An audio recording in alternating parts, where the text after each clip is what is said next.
So while observing the concept of work, we have seen the work formula. Work is equal to minus P external delta V. Okay. So यहाँ हमने इसके पहले भी देखा था कि ये वर्क का हमारा एक फॉर्मूला है जिसमें हमने बात की थी कि W is equal to minus P external delta V. इसका हमने डेरिवेटाइजेशन भी निकाला था और that means in terms of pressure volume ये माइनस साइन इसलिए है क्योंकि ये इक्वल एंड अपोजिट फोर्स रहेगा और उसके थोड़ा सा ज्यादा ड्राइविंग फोर्स अंदर रहेगा, दैट मीन्स पी इंटरनल. ये हमने वहां पे डिस्कस किया था. ठीक है, तो ये हमारा फॉर्मूला बना. Let us consider again a diagrammatic representation. यहां पर हमने बात की ये बाहर वाला प्रेशर जो है वो पी एक्सटर्नल है, ड्राइविंग फोर्स जो रहेगा अंदर वाला जो रहेगा पी इंटरनल. और कैसे, तो यह पिस्टन है जो कि फ्रिक्शनलेस पिस्टन है, इसके ऊपर हमने कुछ वेट्स रखे हैं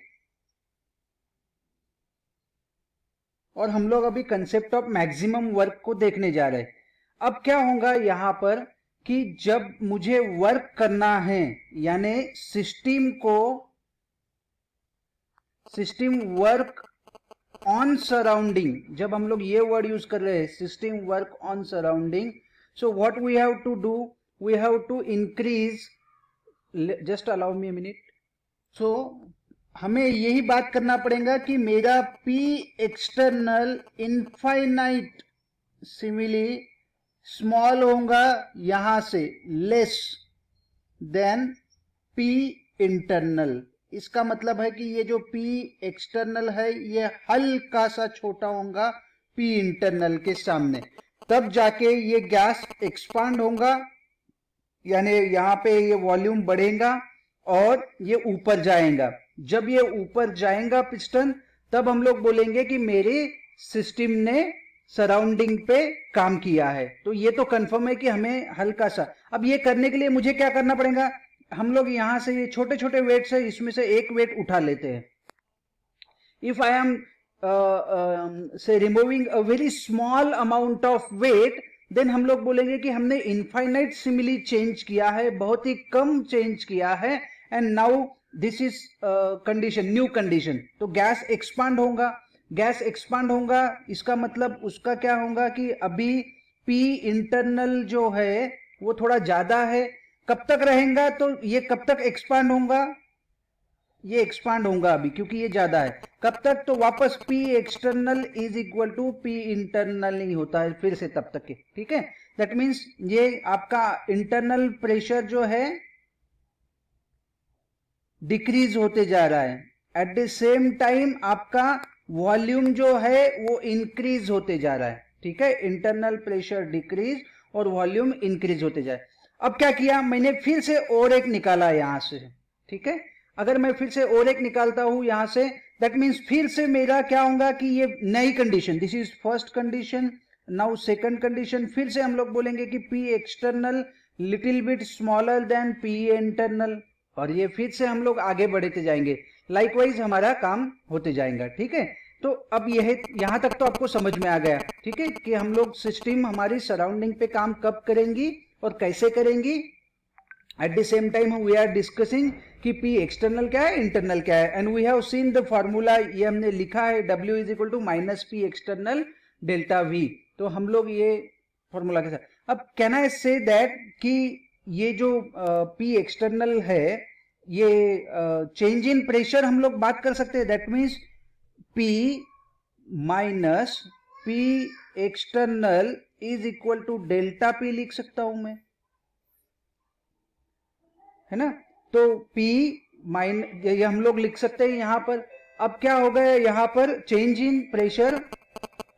सो हम लोग ये लिख सकते हैं कि वर्क डन कब होगा, इनफाइनाइट सिमिली जो छोटा सा वर्क है ये कब होगा, जब मेरा P हल्का सा ज्यादा होगा P एक्सटर्नल से, that means this is driving force and this is opposing force. तो मेरा ड्राइविंग फोर्स अपोजिंग फोर्स से थोड़ा ज्यादा होगा तभी हम लोग बोलेंगे वर्क होगा, और ये डेल्टा P. तो कैन आई से दैट कि हम लोग P एक्सटर्नल का फॉर्मूला निकाल सकते हैं इसमें से. P external is equal to, अगर मैं बात करूं तो यहां पर ये इस साइड में लेके आ जाओ, दैट मीन्स P एक्सटर्नल इस साइड में और डेल्टा P को इस साइड में. So what will be become? It becomes P external is equal to P minus delta P.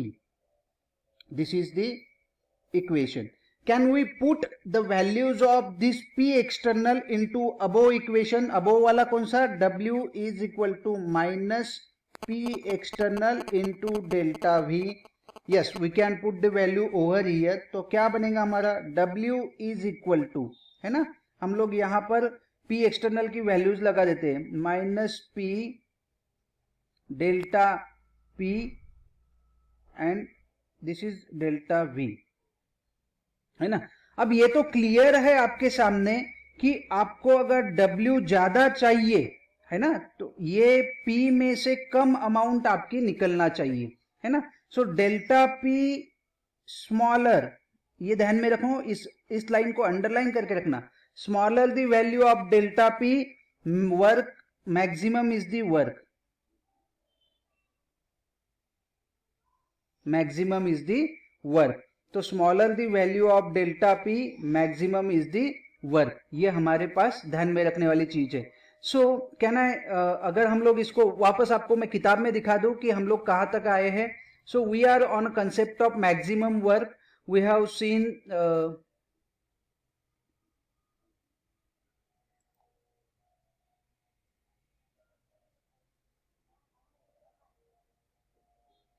so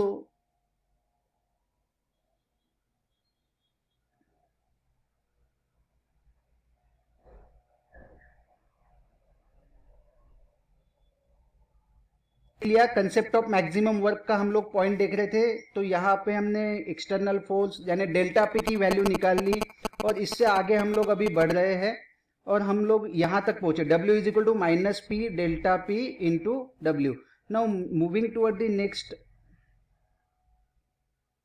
यहां पर हमने ये भी स्टेटमेंट कर दी कि अगर मुझे मैक्सिमम वर्क चाहिए तो delta P is the smallest होना चाहिए. अगर आपके पास बुक है तो इस लाइन को अंडरलाइन करके रखना. ओके, तो ये हमारा चीज. नाउ आगे बढ़ते हैं expression for the maximum work. Expression for maximum work में ये डायग्राम ऑलरेडी हमने बनाई, मगर फिर से आपको डिटेल में बनाना हम लोग देखते हैं कि कैसे इसको डायग्राम को निकालना है आपको. Okay, expression for maximum work, expression for maximum work. अब क्या करना है कि आपको मालूम है कि मैक्सिमम वर्क अगर चाहिए आपको तो डेल्टा P स्मॉलेस्ट चाहिए. डेल्टा P स्मॉलेस्ट कब मिलेगा आपको?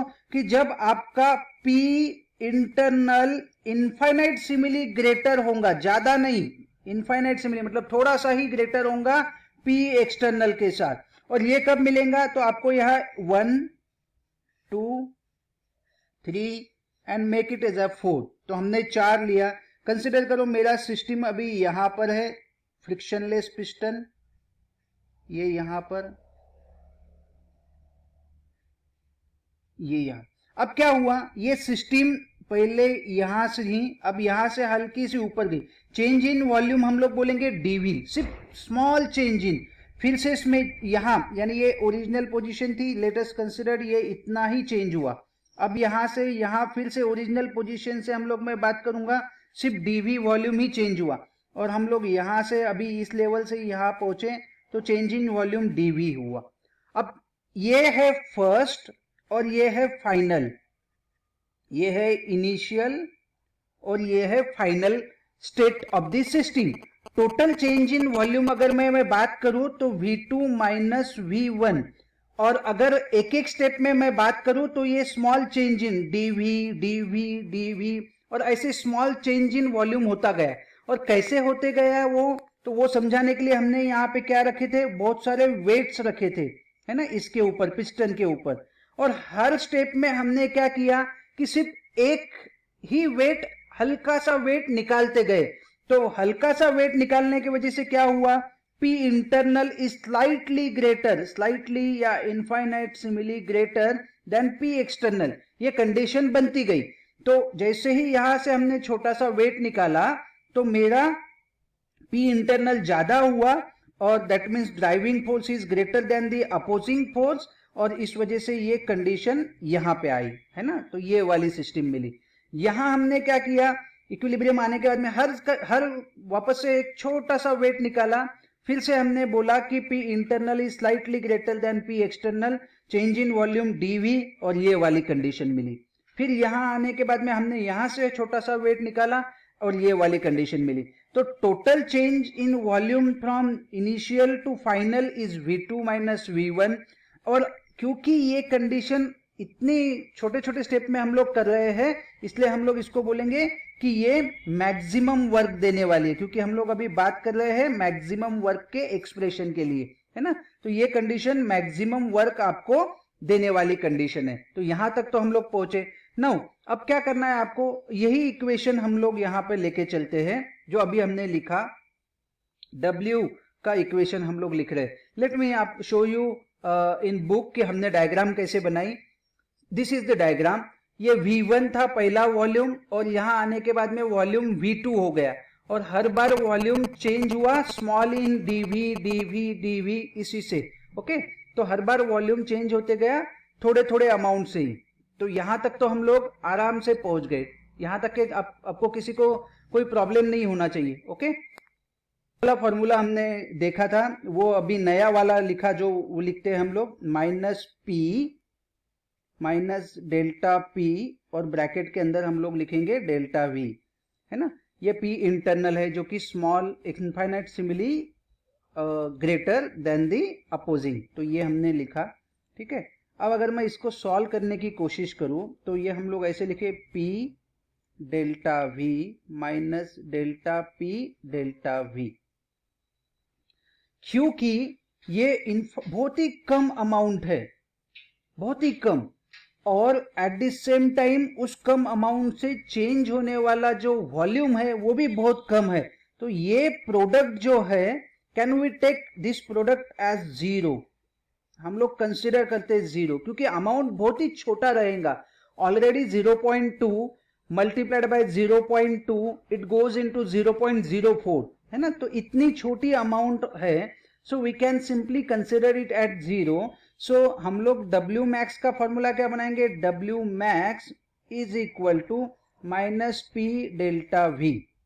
W का हम लोग सिर्फ स्मॉल चेंज का बोल रहे, DW का भी, क्योंकि हम लोग छोटे इसके लिए बात कर रहे हैं अभी, ठीक है। तो लेट मी वापस लिखता हूं, DW is equal to small change in जो वर्क है या small work done by the system is equal to minus P delta V। यहां तक तो हम लोग पहुंच गए। Okay, now voice is clear, चल रहा है वीडियो के साथ।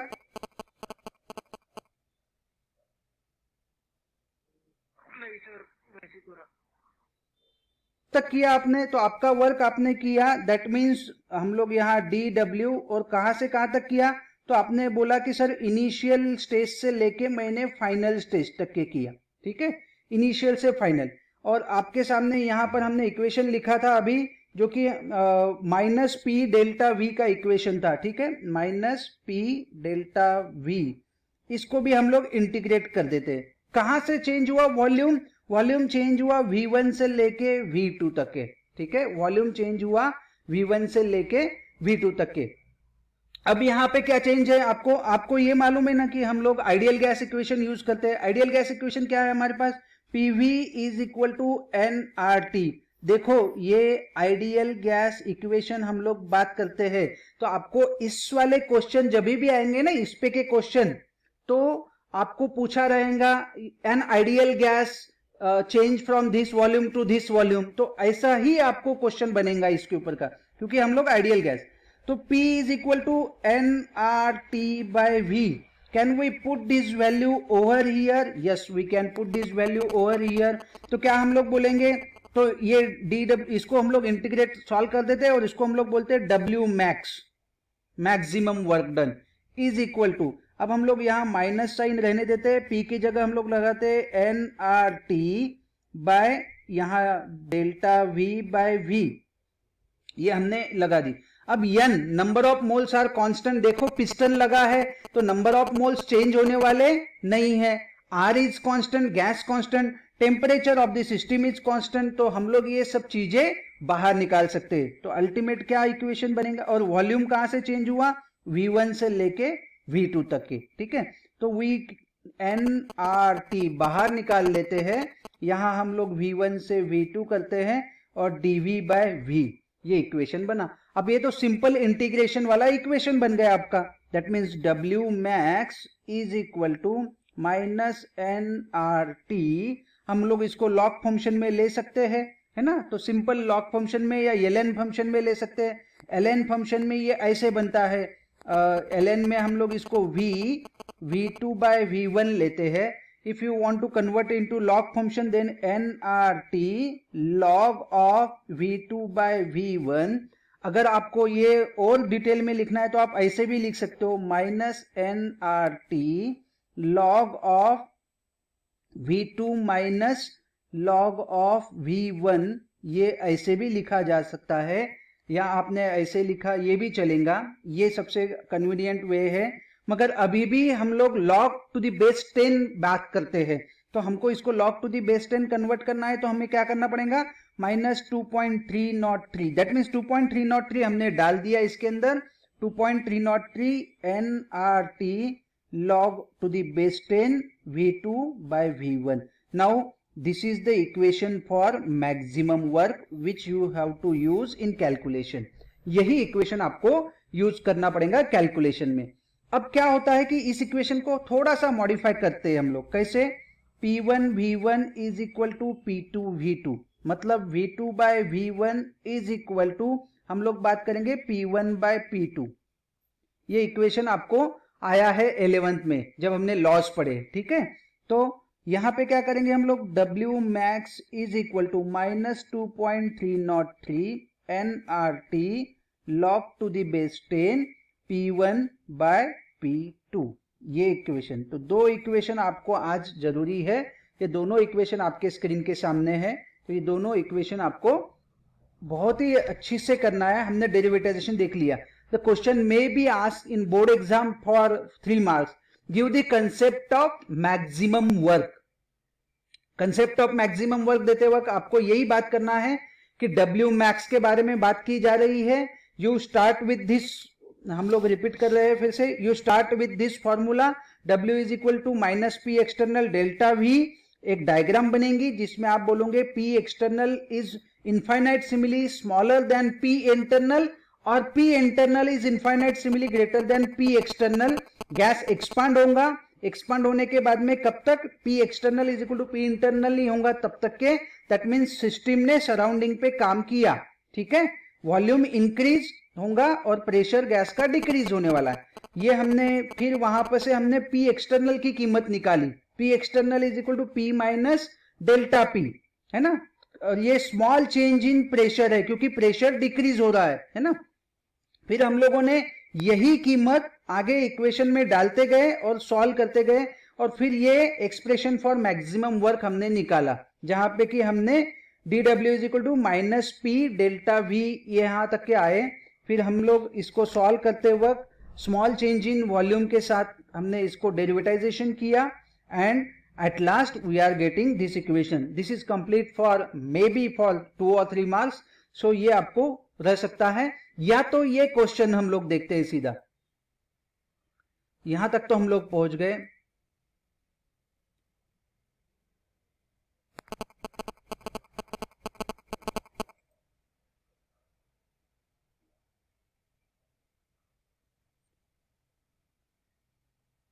हाँ, यहां आपके सामने एक क्वेश्चन है, देखो सामने क्वेश्चन क्या है, देखो 2 moles of N ideal gas. देखो मैंने पहले ही बोला था कि आपको यहां वर्ड यूज किया जाएगा आइडियल गैस, क्योंकि हमने इसमें PV is equal to nRT को यूज किया है, ठीक है। n इज नथिंग बट वो 2 मोल्स दे दिया आपको nRT वाला, ठीक है।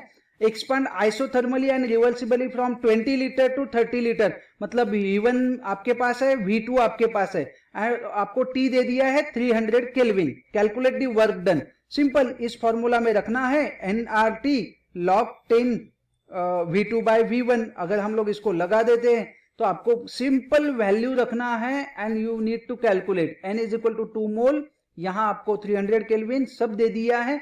एंड ये such type of question in ask in very preliminary levels, हम लोग अगर बात करें जहां पर आपको CET है even I am not sure about that कि जेई में रहेंगे, मगर नीट में ऐसे क्वेश्चन बनते हैं, है ना, कि जहां पर आपको मैक्सिमम वर्क डन निकालने को बोला है, कैलकुलेशन सिंपल।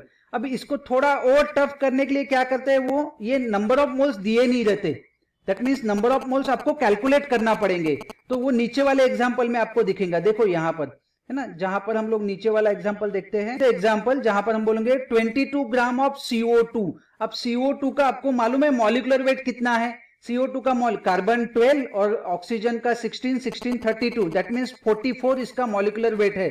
तो 22 ग्राम और 44, तो आपको क्या करना पड़ेगा कि ग्राम गिवन इन अ क्वेश्चन, मैं हर बार बताता हूं कि आपको नंबर ऑफ मोल्स निकालने के लिए gram given in a question divided by molecular weight, मतलब 22 divided by 44, that means n कितना होगा 0.5, तो n मिल गया। Are compress isothermally and reversibly at 298 kelvin, temperature दिया है, प्रेशर दिया है 100 kilo pascal, the work obtain is, W भी दिया है, आपको फाइंड इनिशियल प्रेशर या फाइनल प्रेशर आपको निकालना है, बट आपने अभी यहां दूसरा फॉर्मूला यूज करना है, यानी P1 by P2 and that's it. ये फॉर्मूला यूज करो। आपने यहां पर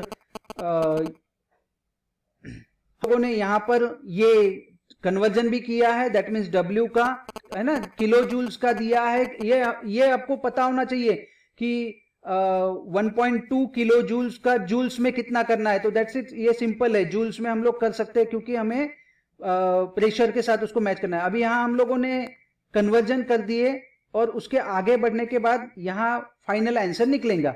ओके, सो नेक्स्ट पार्ट जो हमको डिस्कस करना है वो है इंटरनल एनर्जी का, ठीक है।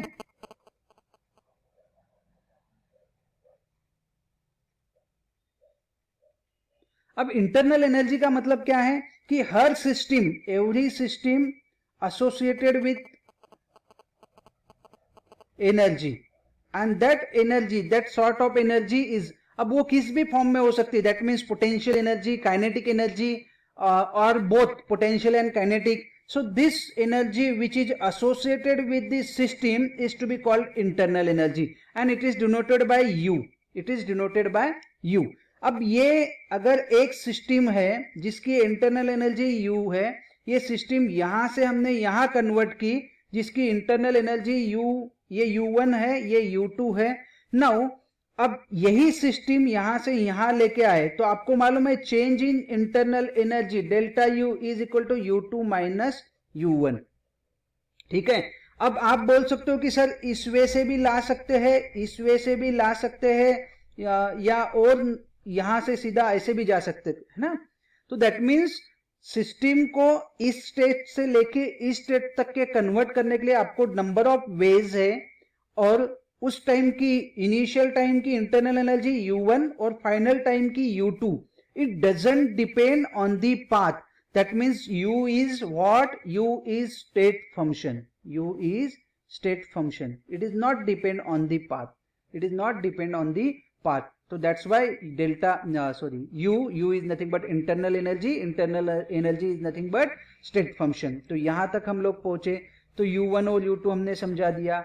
आगे इंटरनल एनर्जी मतलब हमने ये क्लियर किया कि हर सिस्टम के साथ एक एनर्जी एसोसिएटेड होती है in the form of kinetic energy और in the form of potential energy और समथिंग एल्स जो हम लोग बात करेंगे टाइप्स ऑफ एनर्जी है। So this is to be called as energy and it is denoted by U। Change in energy के बारे में भी मैंने बताया, डेल्टा U यानी कैसे, ठीक है। अब ये इंटरनल एनर्जी का यहाँ पे कन्वर्जन दिया है कि कैसे हम लोग इंटरनल एनर्जी को बात करेंगे। अब energy transfer to the system, है ना, बाय हीटिंग और एब्जॉर्बिंग।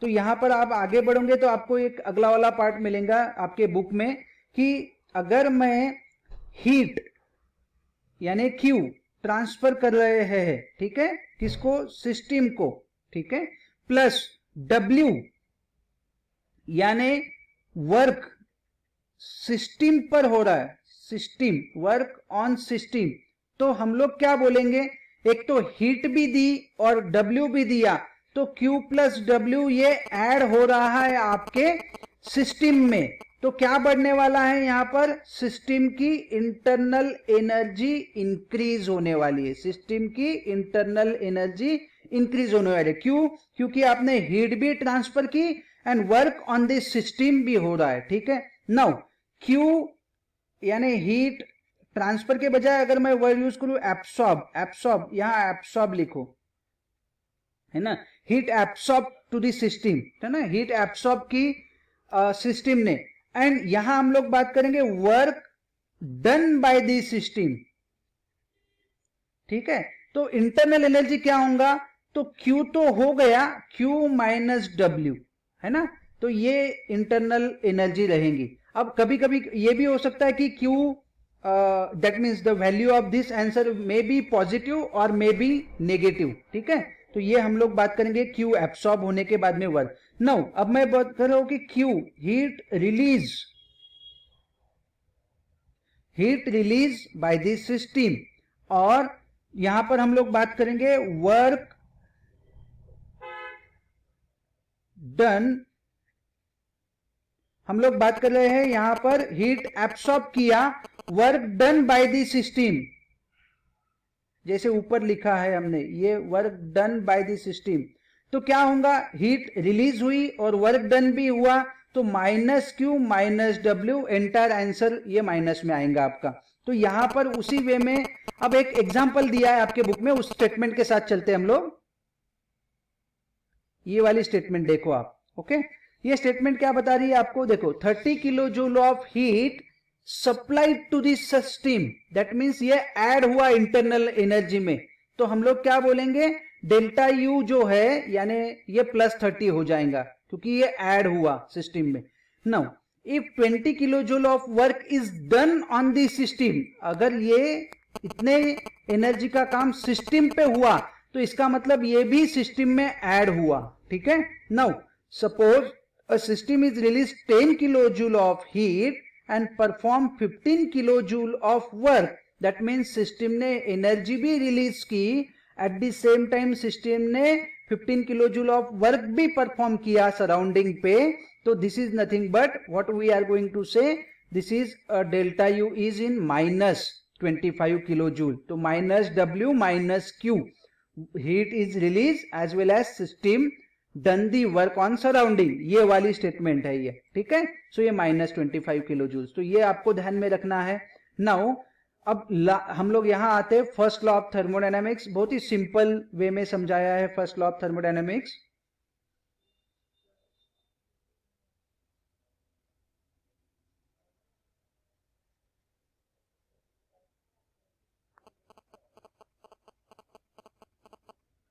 वो हमको मालूम है फर्स्ट लॉ ऑफ थर्मोडायनेमिक्स क्या है, इसके पहले भी आपको आया है that energy neither be created nor be destroyed. तो एनर्जी ना तो हम लोग क्रिएट कर सकते हैं ना ही हम लोग डिस्ट्रॉय कर सकते हैं, neither be created nor be destroyed energy. ठीक है, this is the first law of thermodynamics. अगर हम लोग इसको बात करेंगे कि एनर्जी, तो दैट मीन्स अगर मैं यहां लिखूं टोटल एनर्जी of universe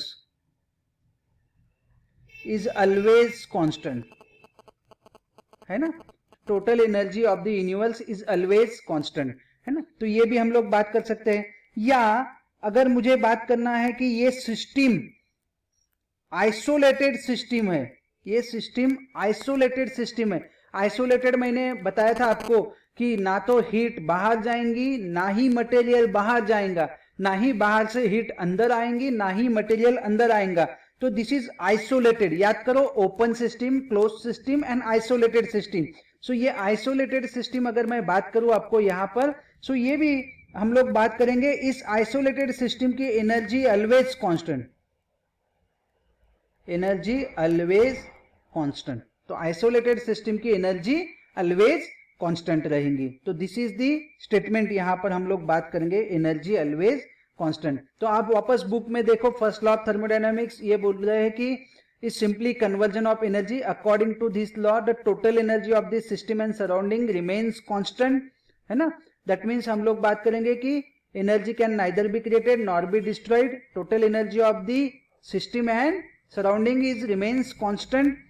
अब अगर यहां पर बात करना है तो energy of the universe remains constant, the total energy of the isolated system is constant and this last statement energy can neither be created nor be destroyed. तो ये तीनों स्टेटमेंट हमने देखी और ये सभी स्टेटमेंट इक्विवेलेंट है. ओके, अब इसके बाद में अगर हम लोग यहां पर बात करें formulation of the first law, तो यहां मैं आपको समझा देता हूं कि फर्स्ट लॉ के बारे में क्या बात करना है. Now come to the formulation of the first law of thermodynamics. What we are going to say यहाँ पर formulation of first law of thermodynamics में हम लोग सीधा डायरेक्ट यहाँ पे आते हैं. W is equal to हमने delta U change in internal energy of the system is equal to Q plus W, है ना. अब Q may be positive, may be negative. If it is absorbed by the system, then it is positive. If it is released by the system, then it is negative, है ना. तो ये may be positive or negative. Same with the W. If the work done by the system on the surrounding, W will become negative. If the work done on the by the surrounding on the system, then W becomes positive, है ना. तो ये हम लोग ऐसे बात करेंगे कि delta U is equal to Q plus W हमने लगा दिए. अब यहां पर क्या है कि आपको इसके पहले हमने बात की थी 3-4 सिस्टम्स के बारे में. पहली सिस्टम थी आइसोथर्मल, दूसरी थी आपके सामने अगर आपको याद हो रही होंगी तो एक थी आइसोथर्मल, एक थी एडियाबैटिक, एक थी आइसोकोरिक, है ना. और कौन सी थी? आइसोथर्मल, एडियाबैटिक, आइसोकोरिक, और कोई थी? एनीवन? तो delta U is equal to Q plus W हम लोग यहां तक पहुंचे. अब स्मॉल चेंज इन अगर हमें बात करना है तो D Q into D W.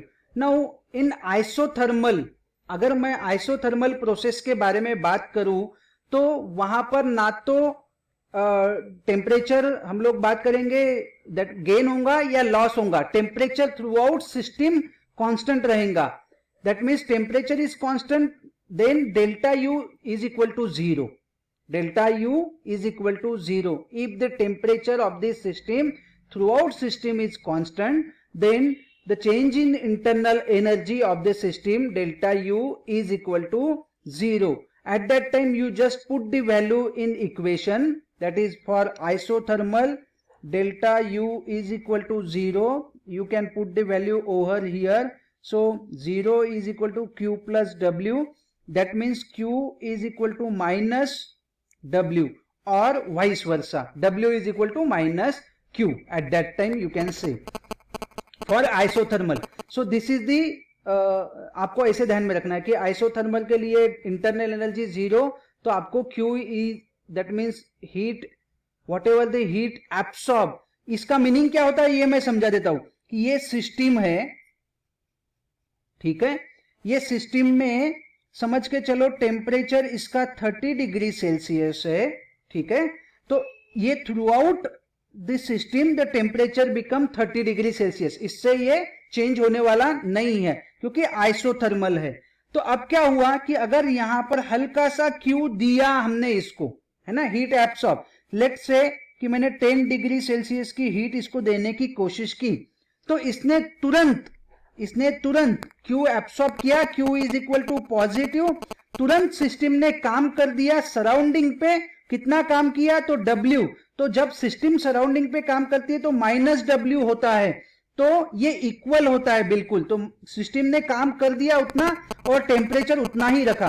That means जो भी हीट एब्सॉर्ब की सिस्टम ने पूरी की पूरी यूज की सराउंडिंग पे काम करने के लिए, और इसीलिए क्या बना? Q is equal to minus W. ना तो वहां पे दैट मीन्स कुछ भी चेंज नहीं हुआ. उल्टी तरह से अगर मैं बात करूं कि जब यहां पर हम लोग बाहर से कुछ काम कर रहे हैं तो सिस्टम पे काम हो रहा है W, और उस वजह से यहां पर हम लोग बात कर रहे हैं कि सिस्टम से हीट रिलीज होंगी, है ना. तो whatever the heat release by the system is equal to minus Q. तो ये ऐसे भी हो सकता है, दोनों तरह से हम लोग बात करेंगे. तो this way we can so think that isothermal process में द एंटायर हीट एब्सॉर्ब और release is directly convert into the work. तो यहाँ पे कंप्लीट. तो ये स्टेटमेंट ध्यान में रखो. Q is equal to W तो समझ में आ जाता है, बट समटाइम MCQ का क्वेश्चन आपको रह सकता है कि ये किस वे में लेना चाहिए इसको, ठीक है. तो लाइकवाइज हम लोग आगे के भी 3 प्रोसेस के बारे में बात करेंगे. एडियाबैटिक के अंदर Q इज इक्वल टू 0, तो you can put the value of Q is equal to 0 in the equation. Q is equal to 0 मतलब delta U is equal to simple W, है ना. एडियाबैटिक के अंदर, एडियाबैटिक का मतलब हम लोग बोलेंगे heat is neither absorb nor release from the system, that is Q is equal to 0. Isochoric में हम लोग बात करते हैं कि वॉल्यूम कांस्टेंट है ना, तो हमको इसको वॉल्यूम वाले इक्वेशन में लाना है अभी. और आइसोबैरिक में हम लोग बोलेंगे प्रेशर कांस्टेंट है, सो हम लोग इसको प्रेशर के इक्वेशन में लाएंगे. एंड मैक्सिमम टाइम हम लोग बात करते हैं इस इक्वेशन के साथ, आइसोबैरिक इक्वेशन के साथ इन केमिस्ट्री. अभी तो अभी हम लोग यहीं पे रुकते हैं.